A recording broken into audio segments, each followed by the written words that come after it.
Halo Sobat Gizi semuanya.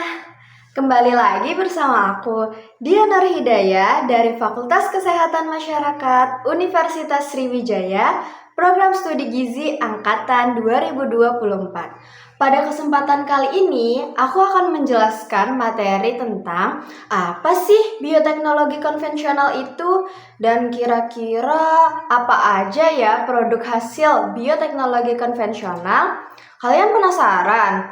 Yuk, simak videonya lebih lanjut. Sebelum masuk ke pangan hasil bioteknologi konvensional, Sobat Gizi udah pada tahu belum sih bioteknologi konvensional itu apa? Jadi, bioteknologi konvensional adalah bioteknologi yang memanfaatkan langsung mikroorganisme seperti bakteri atau jamur, kemudian enzim yang dihasilkan oleh mikroorganisme dan terlibat dalam proses fermentasi atau peragian untuk menciptakan produk atau jasa yang bermanfaat bagi manusia. Pangan hasil bioteknologi konvensional yang akan dibahas pada kali ini adalah nata de coco. Nata de coco sendiri adalah makanan fungsional yang merupakan dietary fiber dengan tekstur padat seperti agar-agar, tetapi lebih kenyal atau seperti kolang-kaling, tidak lembek, berwarna putih transparan.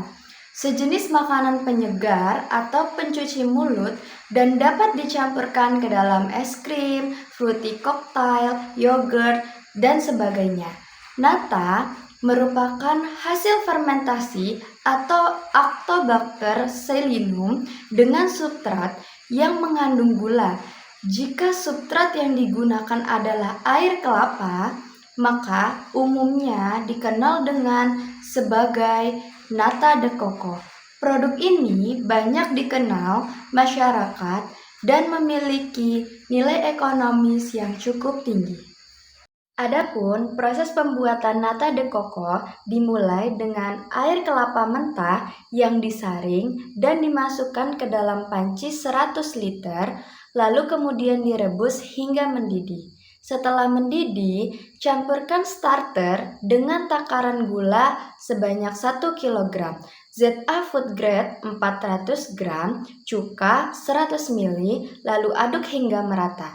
Setelah merata dan mendidih, tuangkan ke dalam nampan dengan takaran 1,5 liter sampai 2 liter sesuai dengan selera. Semakin banyak tuangan, maka semakin lama masa panennya. Semakin sedikit tuangan, maka semakin cepat masa panennya. Pastikan nampan dalam keadaan bersih dan sudah dijemur. Setelah dituang, tutup dengan koran, tunggu hingga dingin.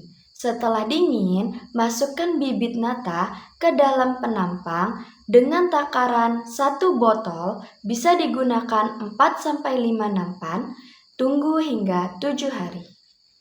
Proses fermentasi nata de coco membutuhkan ruangan yang tertutup agar tidak ada bakteri lain yang masuk atau mengganggu proses fermentasi. Nampan yang digunakan dalam proses fermentasi kotor bisa menimbulkan jamur, akibatnya fermentasi bisa gagal. Adapun faktor kegagalan lainnya juga bisa karena disebabkan oleh ruangan yang terbuka dan kurangnya menjaga kebersihan.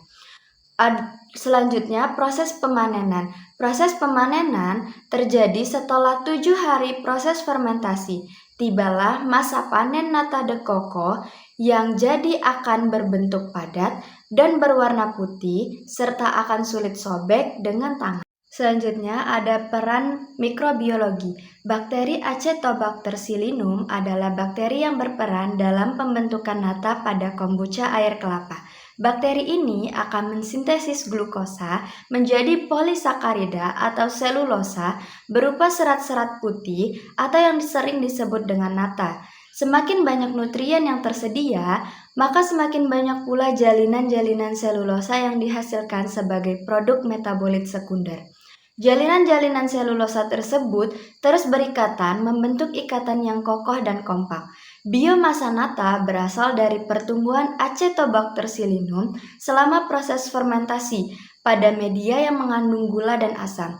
Dalam prosesnya, komponen gula dalam medium dipecah oleh Acetobacter-Psyllium sehingga terbentuk selulosa. Selulosa tersebut membentuk benang-benang serat yang terus menebal membentuk jaringan kuat yang disebut pelikel nata.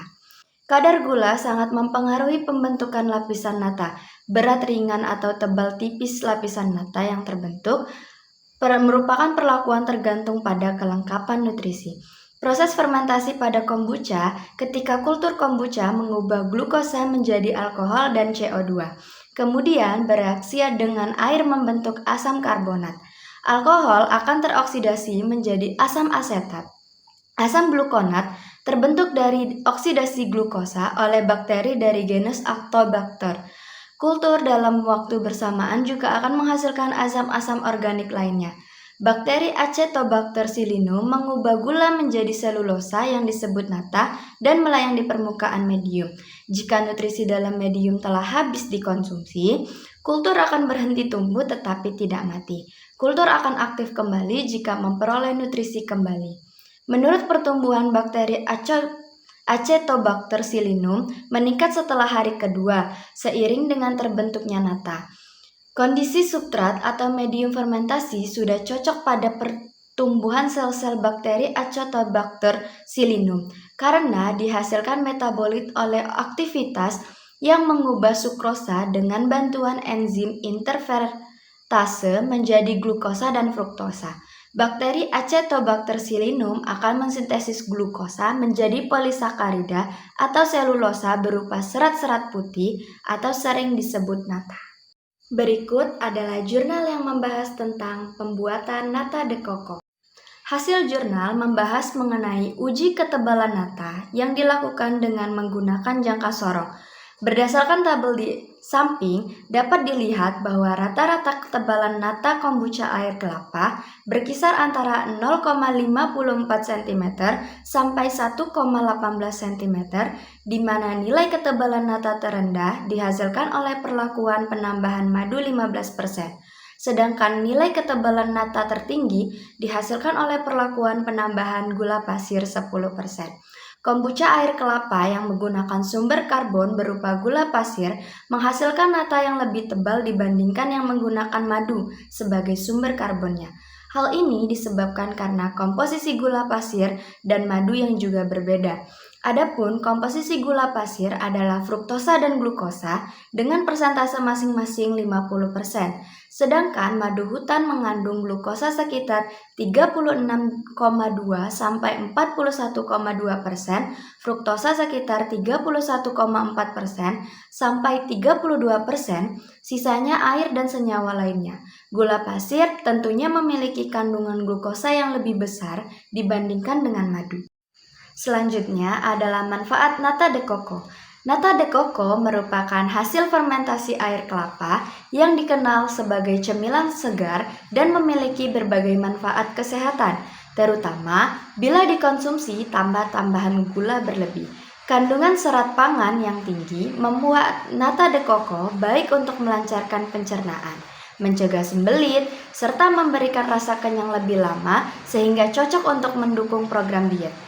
Selain itu, nata de coco termasuk makanan rendah kalori sehingga aman dijadikan cemilan sehat bagi yang sedang menjaga berat badan. Serat yang terkandung di dalamnya juga berperan sebagai prebiotik yang mendukung pertumbuhan bakteri, baik dalam usus, sekaligus membantu memperlambat penyerapan glukosa sehingga dapat mendukung pengendalian kadar gula darah. Ditambah lagi, kandungan airnya yang cukup tinggi membuat nata de coco dapat membantu menjaga tubuh tetap segar dan terhidrasi. Namun, perlu diperhatikan bahwa banyak produk nata de coco dalam kemasan biasanya mengandung sirup atau gula tambahan, sehingga sebaiknya memilih nata de coco tawar atau mengolahnya sendiri agar manfaat kesehatannya lebih optimal. Sekian presentasi dari saya. Terima kasih dan sampai jumpa.